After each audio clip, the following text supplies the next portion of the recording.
안녕하세요. 자독서 우필사입니다.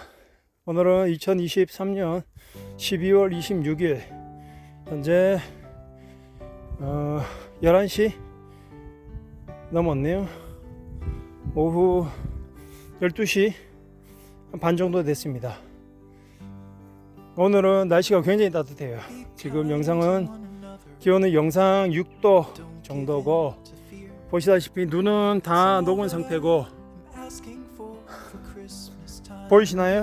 제 발바닥이 지금 신나서 지금 춤을 출 지경이에요. 너무 따뜻하고, 영상 6도인데도 뭐 쌀쌀한 거 그런 건 전혀 없고, 영하 13도 14도에도 걷다가 영상 6도가 되고 눈이 녹으니까 발이 정말 너무 좋아하네요. 너무 좋습니다. 봄 같습니다. 마치 제가 어제 신문 기사를 보다가 또 한번 고개를 끄덕거리고 놀라게 된, 세상 놀랄 것도 없죠. 어차피 우리가 초래한 일들이고 부작용이고 나쁜 일들이니까. 무슨 기사냐면요, 스마트폰 중독에 관한 얘기인데, 전 세계에서 스마트폰 중독, 디지털 미디어에 빠져 있는 비율이 가장 높은 나라가 전 세계에서 대한민국이랍니다. 대한민국, 중국, 일본, 대만 이런 정도인데, 한국이 유독 그게 더 심하다고 하네요. 어제 그 기사 중에 가장 한숨 나오고 안타까웠던 거는 쇼츠, 여러분들 쇼츠라는 거 가끔 보시죠? 쇼츠 지역이라고, 그게 1분짜리 아주 자극적이고 재미있고 아주 시선을 끄는 영상들이 너무 많다 보니까 거기 한번 빠지면 3시간 4시간 헤어나올 수가 없습니다. 그게 쉬는 날에도 문제가 되지만, 그게 잠자는 시간까지 줄이면서, 잠자는 시간을 줄이겠다는 의도는 없고 그냥 그렇게 보다 보니까 거기에 중독돼서 거기에 빠져들어서 잠자는 시간까지 없어지는 건데, 그러다 보면 우리 삶의 패턴도 무너지고, 더 중요한 건 무기력해지고, 더 위험한 건 자존감까지 바닥이 난다는 겁니다. 남들은 다 몰라도 자기는 알고 있거든요. 내가 지금 시간을 이렇게 쓰면 안 되는데, 내가 지금 뭐 하고 있는 거지?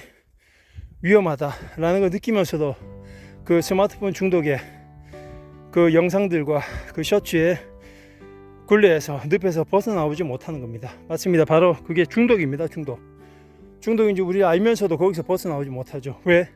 고개를 들어서 주변을 들여다보면 다 나와 같이 스마트폰 좀비들이 너무나 많기 때문에, 우리들은 대중심리가 있기 때문에 남들도 다 같이 하고 있으면 그게 위험한 줄을 몰라요. 저기 스칸디나비아 반도에 레미라는 쥐가 한 마리가 열심히 언덕을 향해 달려가면 다른 몇 마리들이 그걸 보고서 이유도 모르고 정신없이 달려간답니다. 그러면 수십 마리, 수백 마리의 다른 레밍 쥐들이 또 영문도 모르고 그 쥐들을 향해서 따라서 우르르 몰려가는 거죠. 맞습니다. 영문도 모르고 그냥 다 같이 달리니까 그 길을 향해 달려가는 겁니다. 그러면 그 절벽, 낭떠러지 밑으로 레밍들이 추락해서 떨어지는 그런 비극적인 상황밖에 없는데도, 그런 모습을 일컬어 레밍의 쥐무리와 같다고 합니다. 그런데 지금 우리가 지금 스마트폰을 사용하는 모습을 보면 딱 그런 모양이 아닌가 싶습니다. 그래서 제가 오늘 영상에서 말씀드리고 싶은 것은 특히 스마트폰 중독에 관한 거를 한 가지만 더 말씀드릴게요. 전 세계에서 알코올 중독, 마약 중독, 그리고 게임 중독,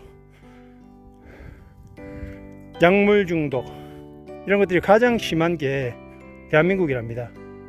물론 그 부분도 충분히 예견된 부분이라고 생각합니다.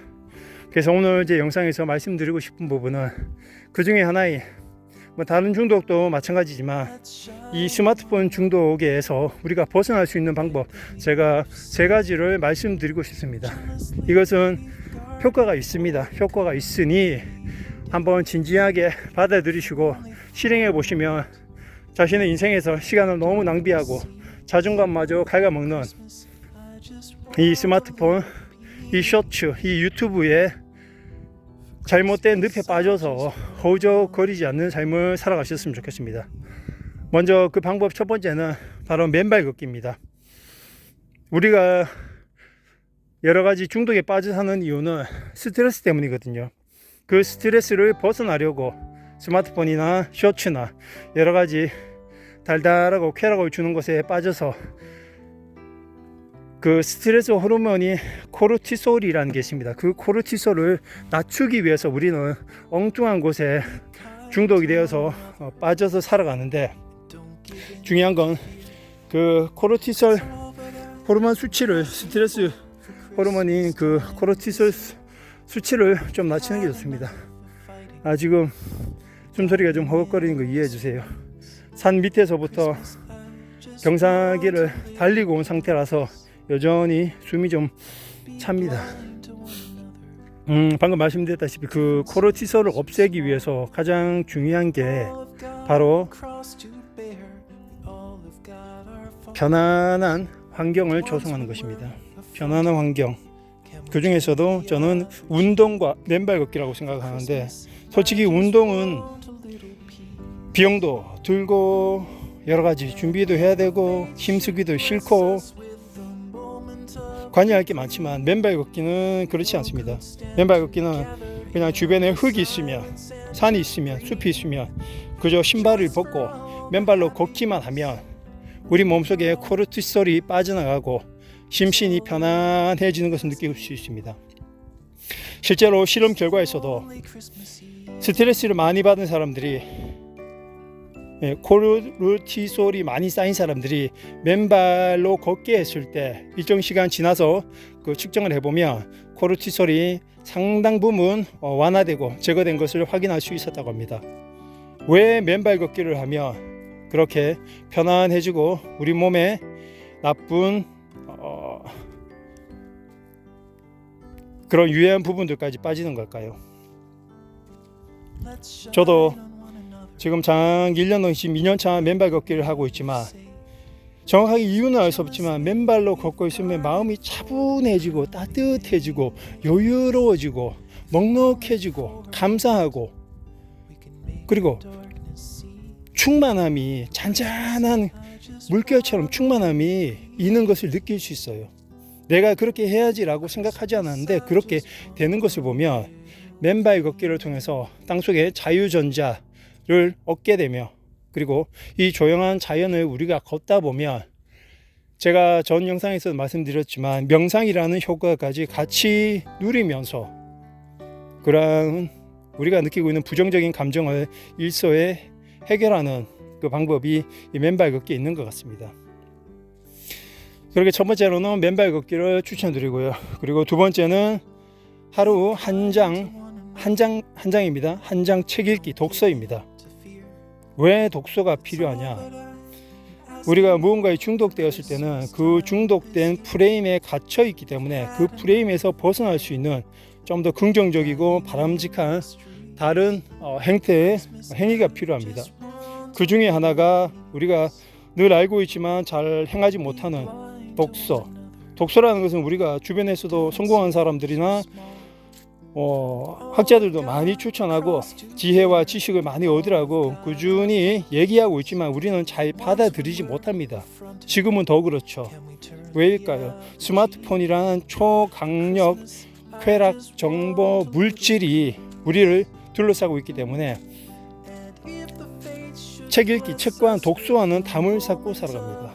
그렇기 때문에 이 부정적인 스마트폰을 오래 사용함으로써 우리가 자존감이 떨어지고 자신감이 떨어지는 이 무기력함이 느껴진 이 상황에서 이 프레임에서 벗어나 긍정적이고 따뜻하고 이제 뭔가 제대로 흘러가고 있구나라는 긍정적인 프레임을 만들어주기 위해서 필요한 게 독서입니다.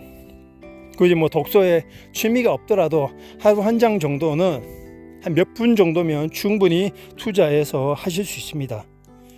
독서를 하라는 이유는 독서에서 얻는 긍정적인 효과도 있지만 독서라는 좀 더 바람직한 프레임으로 바꾸는 것을 권하는 것입니다. 그렇게 프레임을 바꿨을 때 내가 조금이라도 변하고 있구나 라는 것을 미세하게라도 느낄 수 있기 때문입니다. 그리고 마지막 세 번째는 글쓰기입니다. 글쓰기라고 특별한 건 없습니다. 일기 쓰기도 좋고요. 하루에 언제든 한 줄이든 두 줄이든 좋습니다. 세 줄도 좋습니다. 그러나 반드시 60일 이상은 반드시 제가 지금 말씀드린 세 가지는 반드시 해주셔야 됩니다. 왜 일기 쓰기가 중요하냐? 우리가 지금 이렇게 혼란스럽고 무기력하고 짜증나고 분노와 우울과 불안과 두려움과 온갖 어려움 속에 살아가는 이유는, 그 감정적 이유는 바로 외부와의 소통이 부족해서가 아니고 내부와의 내면과의 자기 대화가 부족하기 때문입니다. 프랑스의 철학자 파스칼은 이런 말을 했습니다. 우리가 불행한 이유는 아무도 없는 방에 우리가 가만히 아무것도 하지 않고 있을 수 없기 때문이다 라고 말했습니다. 고독이라고도 말하고 혼자 있는 시간이라고도 말하고 내면을 들여다보는 시간이라고도 말할 수 있습니다. 그런데 정작 자신과의 내면의 대화는 한 번도 배운 적 없고, 그리고 해볼 생각도 하지 않고 스마트폰에 굴레에 빠져 살고 스마트폰 좀비가 되고, 그리고 쇼츠에 늪에 빠져서 허우적거리며 살아갑니다. 그런 자신을 바꾸고 싶다면 부디 하루에 몇 줄이라도 자신의 생각과 느낌과 자신이 살고자 하는 방향, 되고자 하는 사람에 대해서 글을 써보시기 바랍니다. 만약 쓸 말이 없다면 노트 이렇게라도 쓰십시오. 쓸 말이 없다, 이렇게라도 쓰십시오. 단 60일 동안은 반드시 하루에 한 장 이상도 좋습니다. 책을 읽으시고 하루에 몇 줄이라도 자신의 생각을 글로 쓰시고, 그리고 틈나는 대로 매일 맨발 걷기를 해보십시오. 60일만 이렇게 해보시면 뭐가 옳은 길이고 뭐가 가야 할 길이고 내가 어떤 길을 잘못 걸어왔는지를 누구보다 명확하게 알 수 있습니다. 주변에서 스마트폰 때문에 멍들어가고 병들어가는 애들을 너무 많이 봅니다. 갓난아기에게 아무 생각 없이 징얼거리는 아기에게 조용히 시키기 위해서 스마트폰을 건네주는 부모들을 보면 저는 분노가 치밉니다. 그 아이들에게 무슨 짓을 하고 있는지 그 부모들은 과연 알고나 있을까? 관심이 있다면 그런 행동을 할 수 있을까? 미래에 어떤 부작용이 생길지 알기나 할까? 라는 그 무지에 저는 눈길이 멈추지가 않습니다. 오늘 맨발 걷기를 통하면서 제가 전해드리고 싶었던 안타까운 마음을 전해드리면서, 제가 방금 말씀드린 이 세 가지를 통해서 물론 누구 말처럼 이렇게 뭔가를 얘기하더라도 대부분의 사람들은 듣지도 않고 하지도 않을 거지만, 그래도 자신의 인생의 주인으로서, 자신의 인생의 선장으로서 자신의 인생을 더 이상 방치하고 그냥 멈춰버리고 난판 배 선장이 되고 싶지 않다면 뭐라도 한번 해보시기 바랍니다. 그리고 제가 말씀드린 이 세 가지를 60일 동안만 꾸준히 해보시면 알게 되실 거라고 저는 확신합니다. 감사합니다.